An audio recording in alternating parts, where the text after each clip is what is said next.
mas eu queria compartilhar uma palavra com você nessa noite. Se você puder abrir a sua Bíblia aí na sua casa, na primeira carta de Pedro, por favor. Primeira carta de Pedro, eu quero ler do capítulo 1, do versículo 1 ao versículo de número 5, por favor. Primeira carta de Pedro, capítulo 1, versículo 1 ao versículo de número 5. Vou fazer igual na igreja, amém? Todos acharam aí? Eu quero ler esse texto, irmãos, porque esse texto contém aqui algumas dádivas muito preciosas, em momentos de luta, de aflição, em momentos de perturbação. Pedro escreve uma carta extremamente consoladora, e eu espero que seja nessa noite para você também. Siga comigo, por favor, a leitura.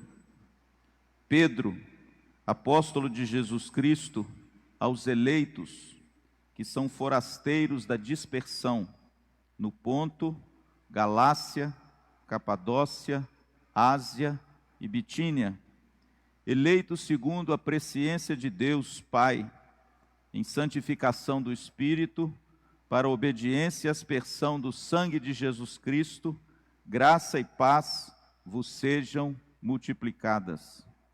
Bendito Deus e Pai de nosso Senhor Jesus Cristo, que segundo a sua muita misericórdia, nos regenerou para uma viva esperança, mediante a ressurreição de Jesus Cristo dentre os mortos, para uma herança incorruptível, sem mácula, imarcessível, reservada nos céus para vós outros, que sois guardados pelo poder de Deus, mediante a fé, para a salvação preparada para revelar-se no último tempo.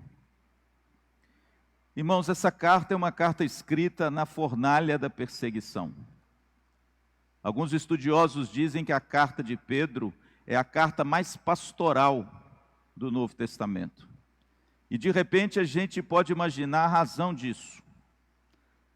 Pedro foi o apóstolo que recebeu dos lábios de Jesus uma sublime incumbência. Foi Pedro que recebeu dos lábios de Jesus essa vocação extraordinária que por 3 vezes, lá em João capítulo 21, Jesus diz para ele: Pedro, pastoreia as minhas ovelhas. E de repente, querido, Pedro cumpre, arrisca o seu ministério. Pedro então escreve uma carta das mais consoladoras do Novo Testamento. Pastor, por que Pedro escreve uma carta dessa natureza? Porque Pedro estava vivendo nos dias do imperador Nero. A fornalha, irmãos, da perseguição à igreja estava acesa. Nero perseguia cruelmente os cristãos e muitos deles tiveram que fugir, abandonando tudo. É por isso que no capítulo 1, no versículo de número 1, Pedro escreve aos forasteiros da dispersão. Pode ver o versículo 1 comigo.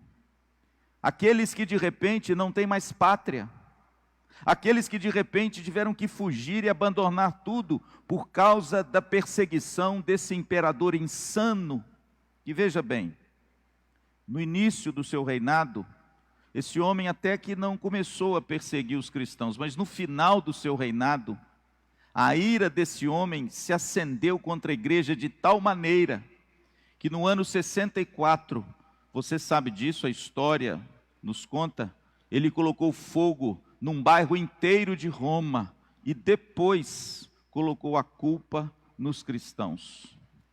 Muitos no tempo de Nero foram queimados em praça pública. Muitos cristãos no tempo desse imperador insano serviram de tochas para iluminar os bairros escuros de Roma.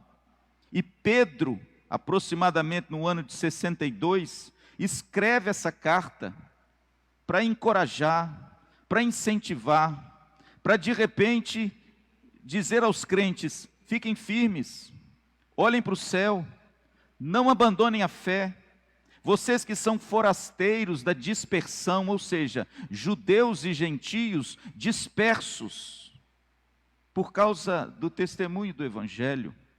E Pedro, então, irmãos, escreve aqui, no início da sua carta, falando sobre a bênção da salvação.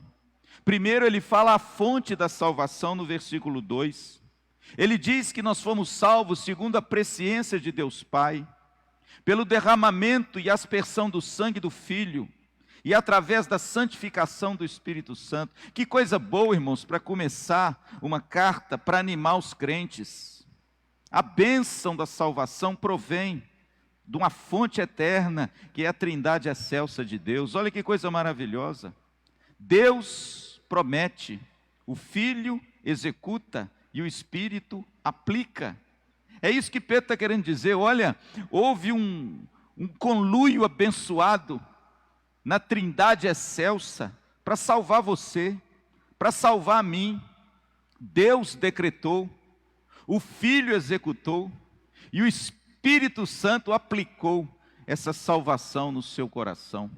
Que coisa maravilhosa, irmãos, é a gente saber que nós fomos selados, salvos, santificados por uma obra gloriosa de Deus, que Pedro fala um pouco à frente, que nos foi concedida antes da fundação do mundo.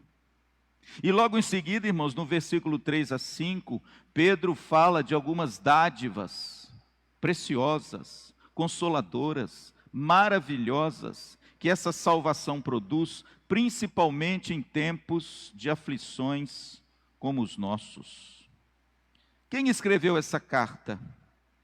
Essa carta, querido, foi escrita pelo apóstolo Pedro, mas eu pergunto de repente para você nessa noite, quem foi Pedro? Ou quem é Pedro, o autor dessa carta? A Bíblia diz que Pedro foi o pescador natural da cidade de Betsaida. A Bíblia diz que Pedro tinha uma indústria de pesca, e juntamente com os filhos de Zebedeu, João e Tiago e seu irmão André, esse homem tinha uma indústria a qual ele vivia dessa pesca. Quem é Pedro? Pedro foi aquele que lá em Lucas 5, na pesca maravilhosa, Jesus entra no seu barco após ele pescar a noite inteira. Jesus disse assim para ele: olha, afaste um pouco da terra, porque eu preciso falar às multidões. E a Bíblia diz que Pedro, irmãos, depois de ter pescado a noite inteira, obedece, e coloca o seu barco um pouco longe da terra.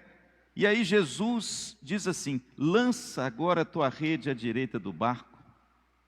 Pedro, querido, foi aquele que no início falou: olha, Senhor, nós já pescamos a noite inteira, o Senhor sabe muito bem de pregar, mas eu sei muito bem de pescar.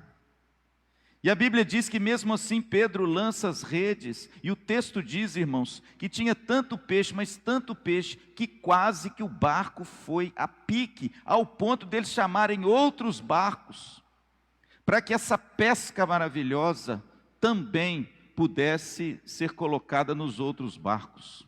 Pedro então, quando olhou aquilo, viu que aquilo não foi obra do acaso.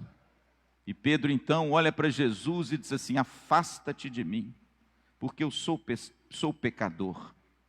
Jesus então vira para Pedro e disse: Pedro, não temas, doravante será pescador de homens.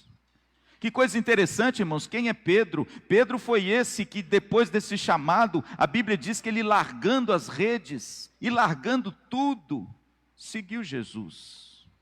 Quem foi Pedro? Pedro foi o principal líder da igreja do Senhor Jesus. Pedro tinha um espírito voluntarioso. Pedro era um homem que falava às vezes sem pensar.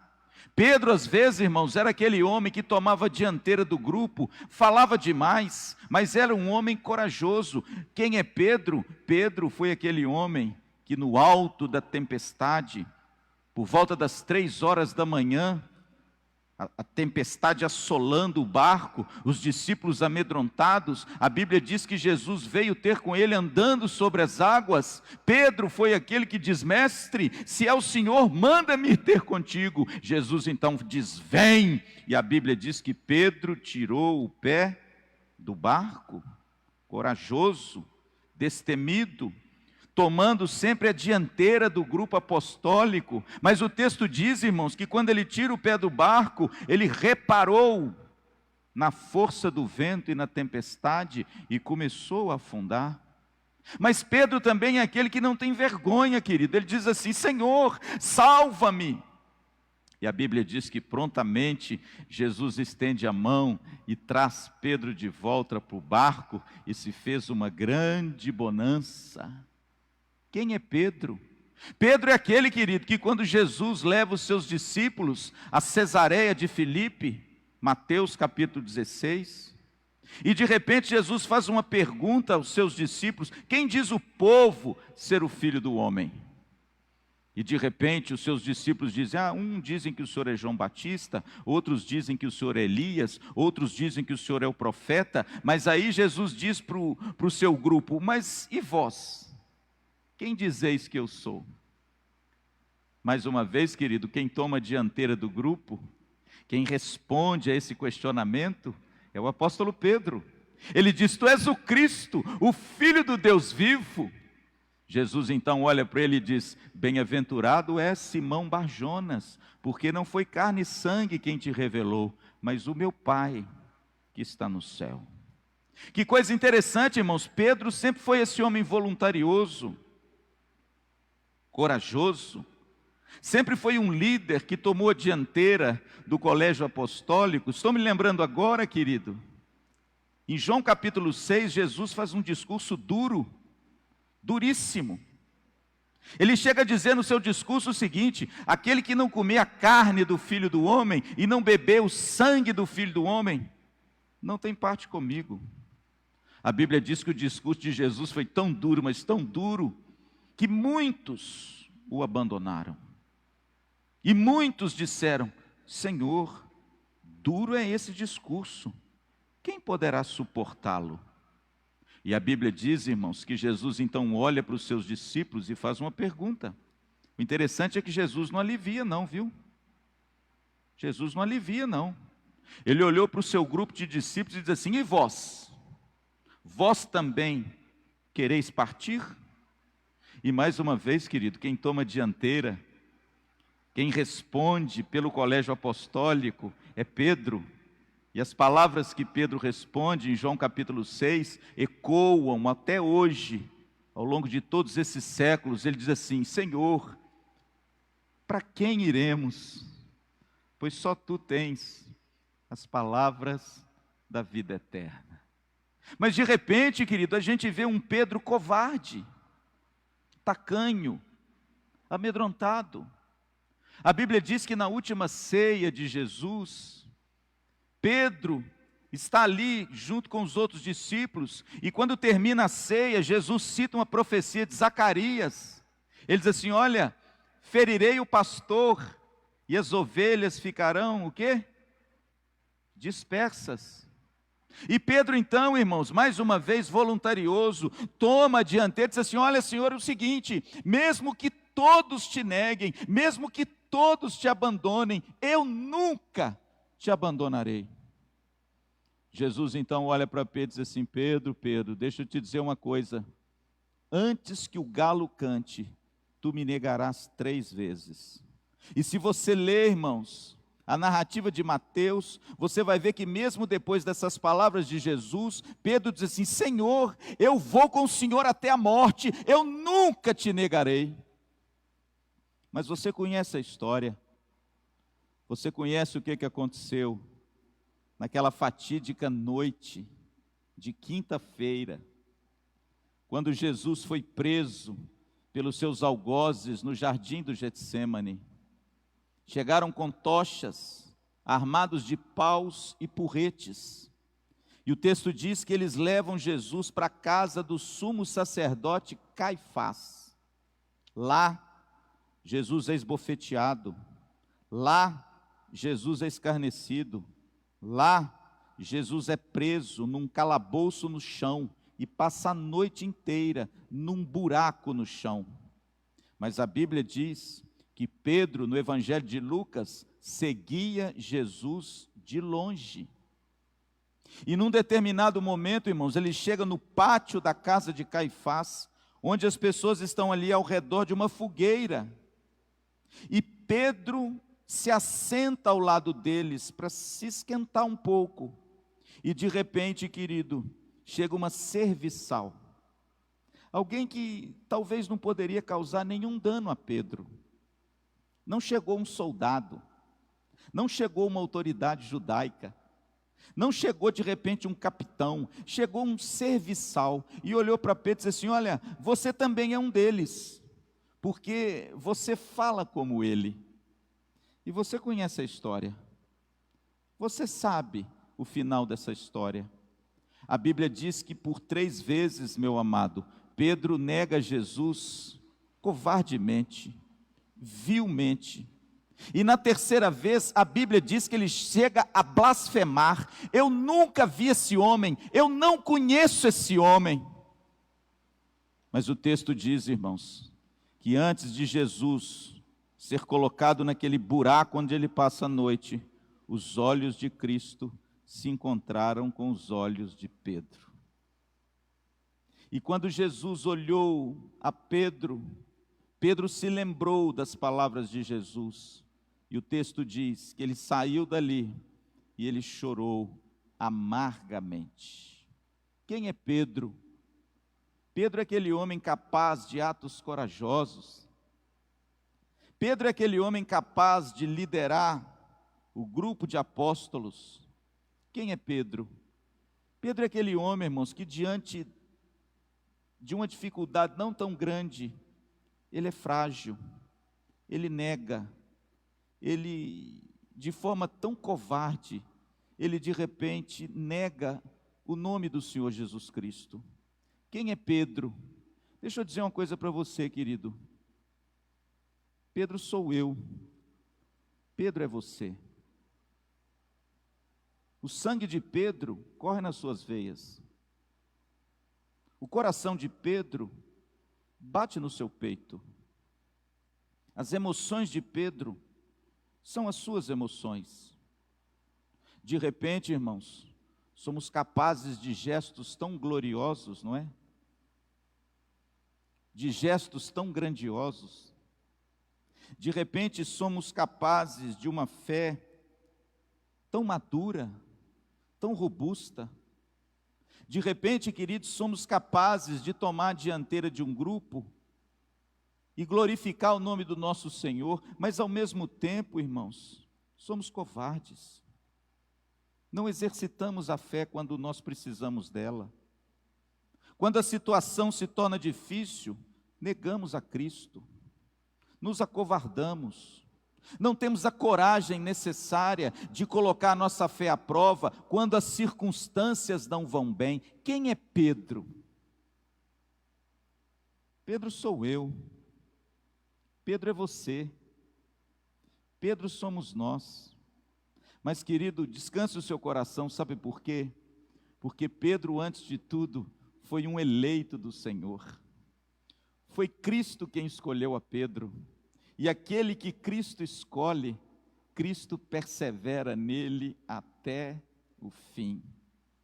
O interessante, irmãos, que depois que Pedro recebe em Atos 2, aquela bênção histórica do Espírito Santo, sendo derramado na igreja para ficar até a volta de Cristo, Pedro se torna um homem intrépido, corajoso. Pedro não mais nega o seu Senhor, pelo contrário, ele enfrenta tudo e a todos. Sabe por quê? Porque eu acho que o apóstolo Paulo escreveu uma coisa lá nos Filipenses que eu acho fantástico. Sabe o que é?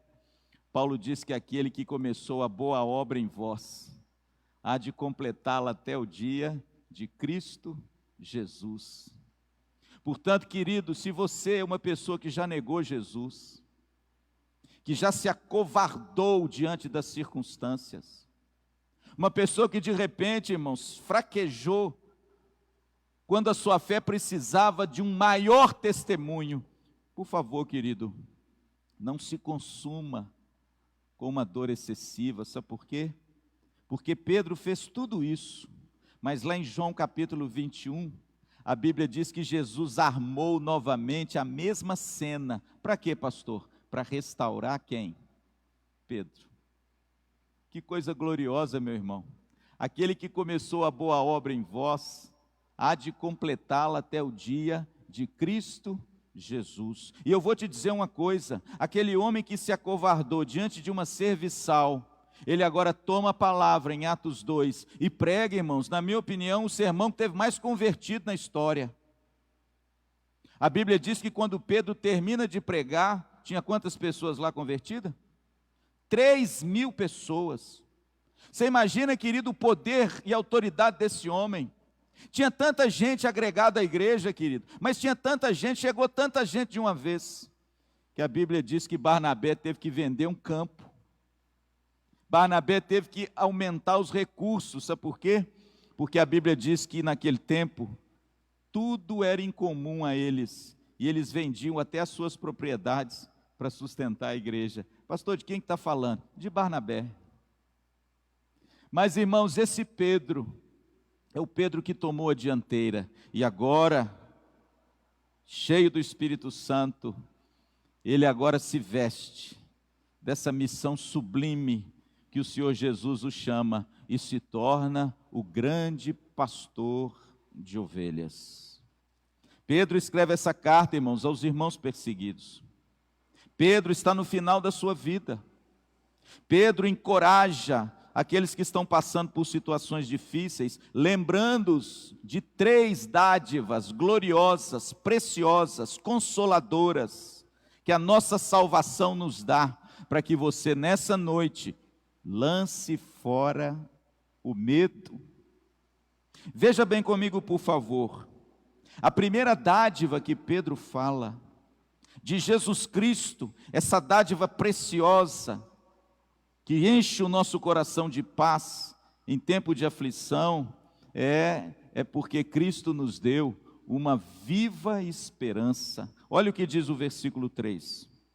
Bendito Deus e Pai de nosso Senhor Jesus Cristo, que segundo a sua muita misericórdia, nos regenerou para uma viva esperança, mediante a ressurreição de Jesus Cristo dentre os mortos. Veja, querido, que a primeira dádiva preciosa, que Jesus Cristo nos deu, e que Pedro relembra aos seus, no período de aflição e de dificuldade, é que Cristo nos deu uma viva esperança. 2 coisas aqui que eu quero destacar. Primeiro, por que é viva? O próprio verso responde: mediante a ressurreição de Jesus Cristo dentre os mortos. Sabe por que é viva? Porque Jesus Cristo está vivo. Tem muito cristão, querido, que quando chega numa situação de dificuldade, de conflito e de problemas, ele pode até professar a sua fé, ele pode até publicar a sua fé, ele pode até testemunhar com seus lábios a sua fé, mas muitas vezes ele o nega com as suas atitudes.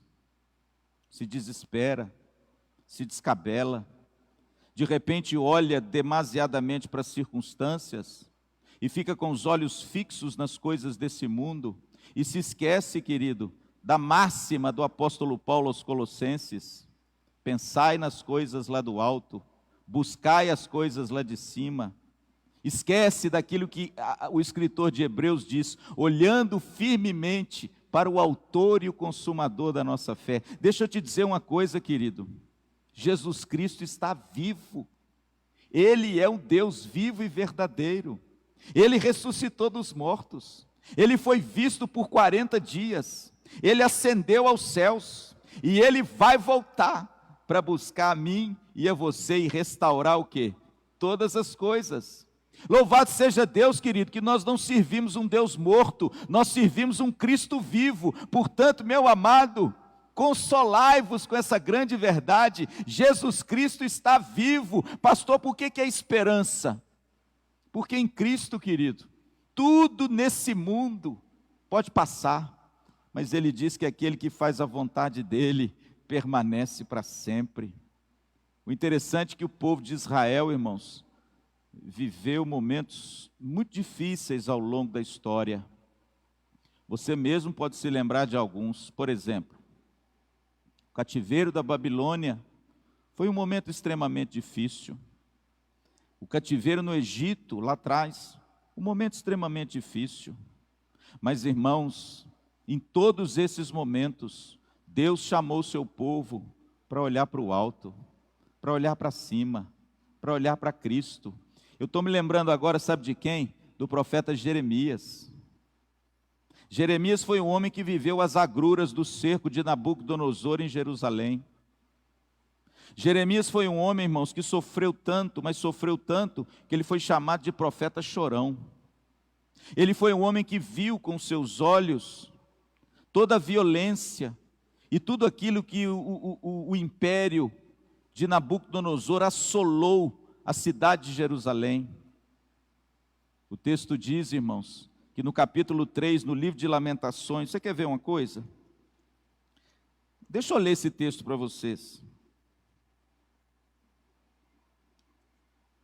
O livro de Lamentações do profeta Jeremias é, irmãos, um quadro terrível da situação que o povo estava vivendo naquela época.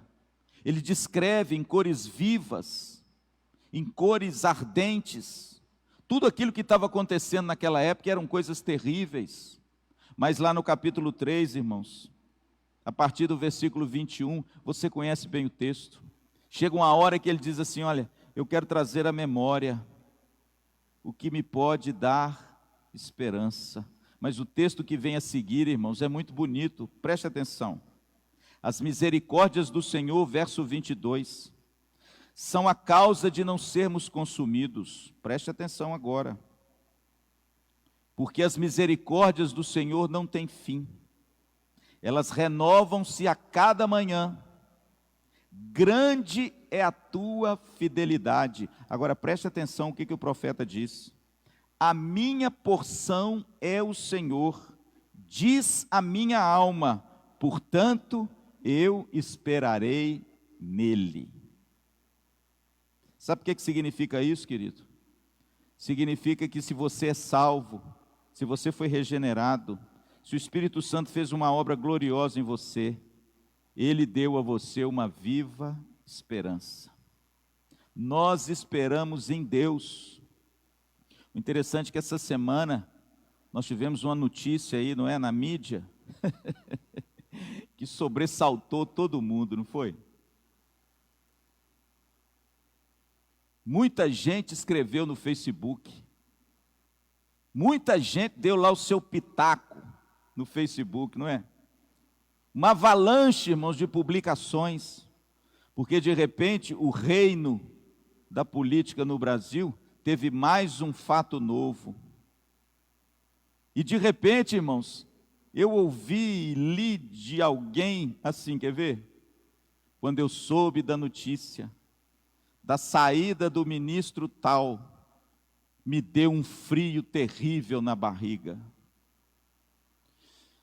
Eu fiquei pensando, irmãos, será? Será que é verdade ou ele escreveu apenas um jargão? Sabe por quê, querido? Porque isso é muito pouco para um cristão sentir frio na barriga. É ou não é?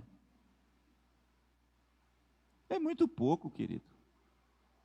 E eu fiquei pensando, se esse sujeito sofre um frio na barriga, porque um ministro saiu da sua pasta, será que ele vai aguentar quando o rojão apertar de verdade? Ele não vai sentir nem um frio na barriga, não. Ele vai sentir uma geleira inteira no seu corpo. Pastor, por que o senhor está dizendo isso? Para dizer para você só uma coisa nessa noite. A minha esperança, a sua esperança, a esperança da igreja do Senhor Jesus e de todo aquele que foi alcançado pelo sangue do Cordeiro, não está em ninguém debaixo do sol. Está em quem? Em Jesus Cristo, querido. O texto diz, ele ressuscitou dos mortos. A nossa esperança é em algo vivo, e é nele que você tem que se apegar num momento desse, amém? Pastor, qual a segunda dádiva preciosa que nós recebemos em tempos de aflição? Está no versículo 4, siga aí comigo. E ele nos regenerou para uma herança incorruptível, reservada nos céus para vós outros. Em segundo lugar, querido, Cristo nos deu uma herança incorruptível, imaculada. E o texto é muito bonito, sabe por quê? Porque a palavra incorruptível significa que ela não se corrompe. A palavra maculada significa que ela não se contamina. É uma herança pura, bendita, reservada nos céus. Por que Pedro está dizendo que essa herança é reservada nos céus? Simples, porque toda herança da terra se perde, se corrompe. Aliás, Jesus falou sobre isso no Sermão do Monte. Ele falou sobre o cuidado que a gente tem que ter para não acumular tesouro na terra. Por quê? Ele fala lá. Porque na terra vão acontecer duas coisas com o seu tesouro. Primeiro, a traça pode comer e o ladrão pode roubar. Sabe o que significa isso? Que quando você acumula nessa terra a sua herança, o seu tesouro, ela se corrompe e é perigoso de você perdê-lo. Pastor, por que Pedro está escrevendo isso para esses cristãos forasteiros? Irmãos, porque eles perderam tudo. Entende?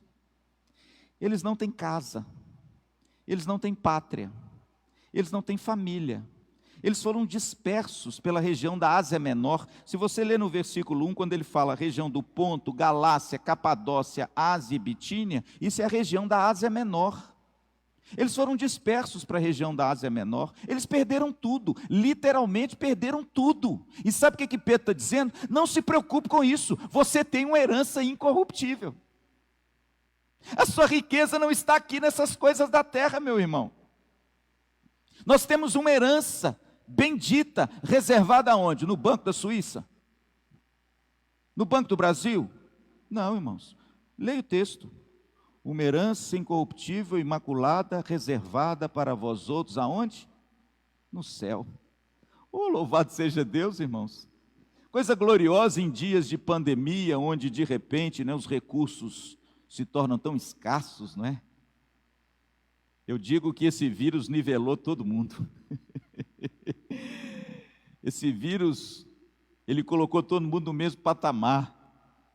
E de repente, irmãos, ele fez a gente enxergar algumas coisas, né? Muitas pessoas enxergarem algumas coisas que antes elas estavam se esquecendo delas. Portanto, meu amado, não se preocupe. Você tem uma herança, diz o texto, sem mácula. Ela não se contamina, ela não se corrompe, ela não se deteriora. Ela está reservada para você no céu. Oh, louvado seja Deus, irmãos. Hoje faleceu uma pessoa muito querida, meu pastor, lá da IPVO. O senhor ficou sabendo, né? Hoje faleceu a dona Vita. Dona Vita, irmãos, é uma bênção, uma pérola, uma joia de mulher. Faleceu ontem, de forma inesperada, de um ataque cardíaco fulminante, no banheiro da casa dela. E de repente, irmãos, assustou todos nós. Por quê? Porque quando a coisa vem inesperada assim, assusta, não assusta? Mas, irmãos, eu estive hoje à tarde, viu, meu pastor? No velório da dona Vita, e eu pude falar aquilo que Jesus deixou para mim e para você em João capítulo 14, versículo 2.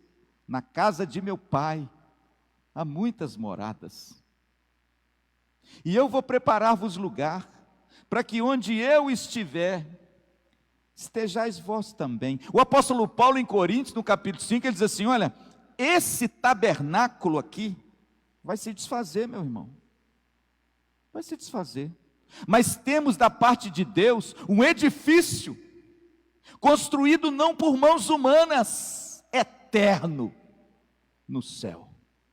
Sabe o que significa isso, querido? Você tem uma herança, e uma herança incorruptível, guardada para você, naquele glorioso dia, que Cristo te chamar, ou Ele voltar. Por isso, querido, não se preocupe, não se preocupe.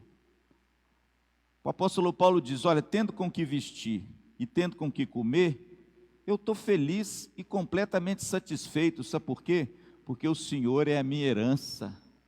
Ele é a minha herança. Amém, meu irmão? Portanto, não se preocupe. Firme em Deus. Entenda que você tem uma herança que não é dessa terra. E Covid nenhum vai tirar de você. Porque ela é guardada pelo poder de Deus. Amém, querido? E a última dádiva, versículo de número 5. Pois sois guardados pelo poder de Deus, mediante a fé, para a salvação preparada para revelar-se no último tempo. 3 dádivas preciosas de Jesus Cristo, que Ele concede a mim e a você, através dessa ação bendita e soberana, da regeneração e da salvação, que você e eu somos alvos. Primeiro, Cristo nos deu uma viva esperança, amém? Deposite a sua fé e a sua esperança nele, porque ele é fiel para cumprir a promessa na sua vida, amém? Segundo, Cristo nos deu uma herança incorruptível. Estou me lembrando agora de um fato que aconteceu comigo, viu, meninos? Quando eu era seminarista. Seminarista sofre, viu? Eu acho que é provação. Seminarista é provado para ver. Deus faz com o seminarista assim, quer ver? Eu vou provar esse menino agora para ver se o lombo dele vai aguentar lá na frente. Eu me lembro, irmãos, eu estava no culto de missões da igreja que eu era seminarista. Eu já era casado com a Tereza e tinha uma filhinha já, a Alissa. A Alissa tinha 2 meses. E eu, irmãos, viu, pastor? Eu tinha um Fusquinha. Ganhei o Fusquinha da minha sogra, irmãos. Feliz da vida. Um Fusquinha branco, Fafá. Vocês conhecem o Fafá?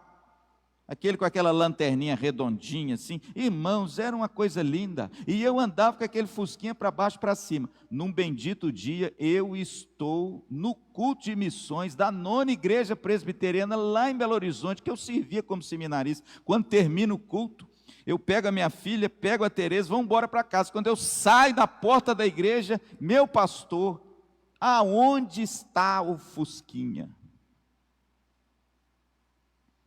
Todos os carros, irmãos, estacionados no mesmo lugar. E o lugar onde estava o meu Fusquinha completamente vazio.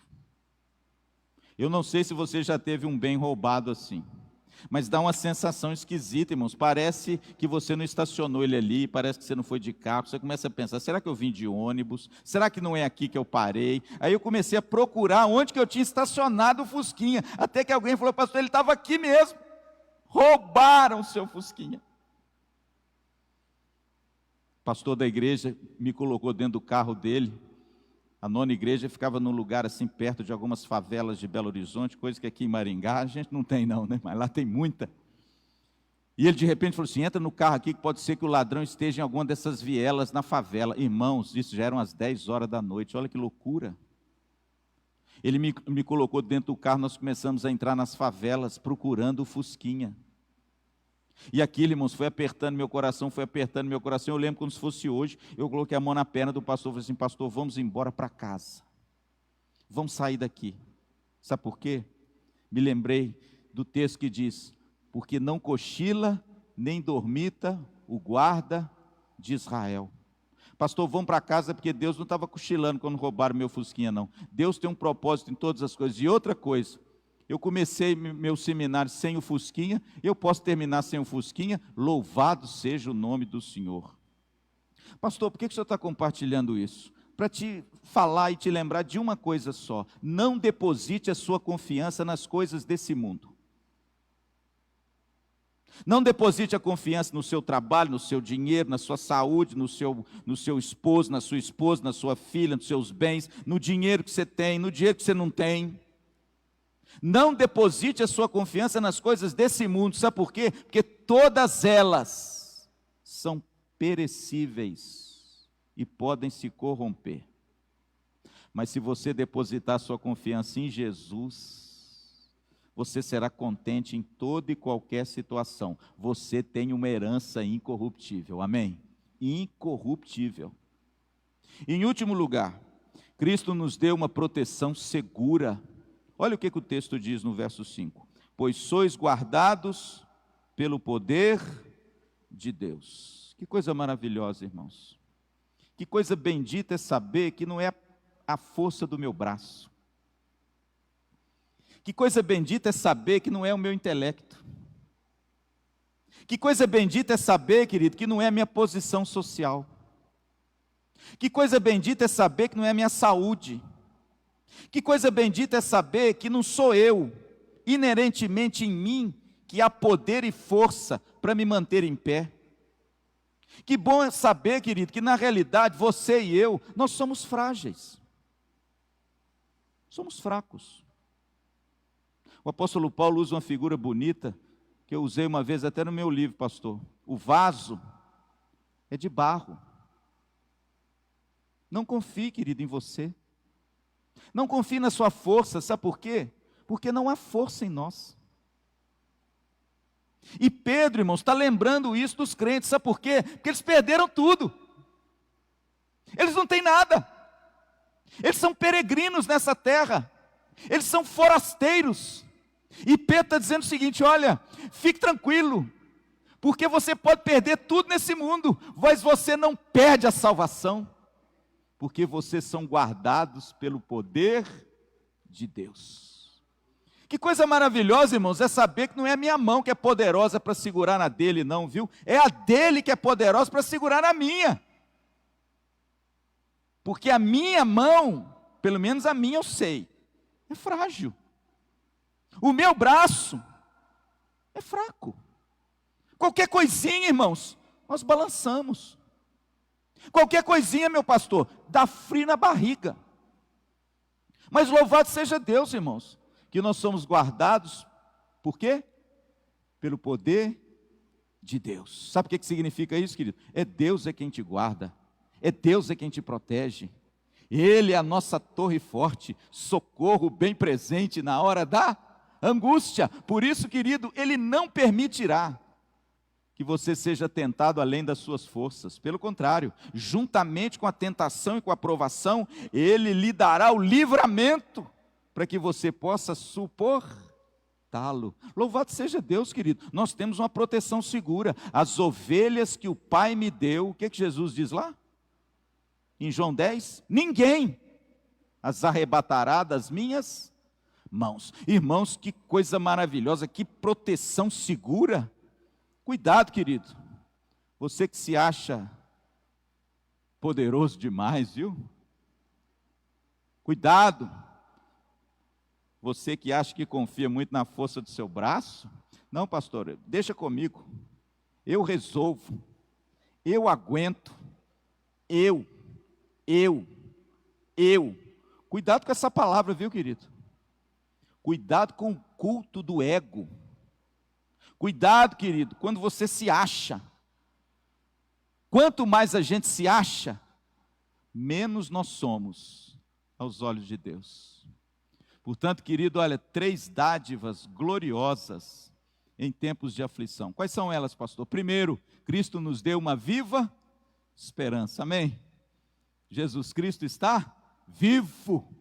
Louvado seja Deus. Olha para o céu, querido. Para de olhar para o gigante, viu? Para de olhar para o gigante, porque senão ele vai triplicar de tamanho. Olha para o céu e se mire em Jesus Cristo. Segundo, Cristo nos deu uma herança incorruptível. Estava com a minha Tereza, viu, pastor? Estou terminando. Estava com a minha Tereza hoje lá no cemitério do Prever ali. Olha a pergunta que a Tereza fez para mim hoje. Vê se isso é pergunta de esposa para marido no cemitério. Ô Lu, será que nós vamos ser enterrados aqui? A pergunta dela, minha filha. Eu falei, sai para lá, Tereza. Sai para lá, minha filha. Nós não vamos ser nós não vamos ser enterrados aqui não, minha filha. Primeiro que eu sou forasteiro, né? Eu estou aqui em Maringá, mas sou forasteiro. Cheguei aqui tem 3 anos. Eu tenho alguma coisinha lá em Belo Horizonte. Aí eu virei para ela e falei assim, a minha resposta para ela, falei, meu bem, não preocupa com isso não. Sabe por quê? Porque a nossa pátria, o pedacinho de terra que eu quero e tenho, já está guardado para mim lá no céu. Entendeu, querido? Você tem uma herança incorruptível, que ladrão nenhum vai roubar e traça nenhum vai comer. Sabe por quê? Porque ela vem do céu e está guardada para você. Amém? Se alegre nisso. Nem a morte, nem a vida, nem os anjos, nem principados, nem poderes, nem altura, nem qualquer outra criatura poderá nos separar do amor de Deus que está em Cristo Jesus, nosso Senhor. Fique tranquilo, querido. Tem uma herança preparada para você. E você vai receber das mãos do justo juiz, amém? E por fim, a Bíblia diz que Cristo nos deu uma proteção segura. Louvado seja Deus, viu, meu pastor? Porque a teologia reformada crê que aquele que é salvo para sempre. Amém? Aquele que Cristo elege, escolhe, regenera, converte, santifica, justifica, Ele glorifica, para a glória do nome do Senhor. Portanto, meu amado, olha, nada pode separar você desse amor. Ele protege você, e a proteção dele é segura e garantida para a glória de Deus. Amém? Que Deus te abençoe muito, Deus te dê graça, um grande beijo, parabéns a todos vocês aqui do Jardim Alvorada, que seja uma igreja pungente, que seja uma igreja vibrante, que seja uma igreja crescente, que seja uma igreja missionária, que seja uma igreja com coração ardente. Ó, guarde o que o pastor Luciano vai dizer agora, hein? Eu estou achando, meu pastor, que domingo que vem nós vamos fazer culto presencial.